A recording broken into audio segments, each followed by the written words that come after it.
म चाहिँ यहाँनिर मल बनाउँदैछु गदावरी फुलको के भन्छ त्यसलाई अहिले राख्ने बेला भएको छ नि त यो काटेर चाहिँ भोलि पर्सि अब यो राखेको 15 दिन बादमा चाहिँ फेरि सार्नुपर्छ हो 15-20 दिनमा उसको जरा आएपछि सार्नुपर्छ अर्को पटमा त्यसको लागि चाहिँ म यहाँ बलुवा र हल्का मलहरू चाहिँ रेडी गर्दैछु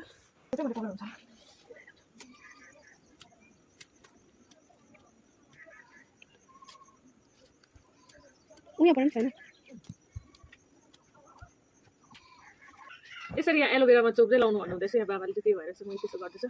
कतिको पलाउँछ पनि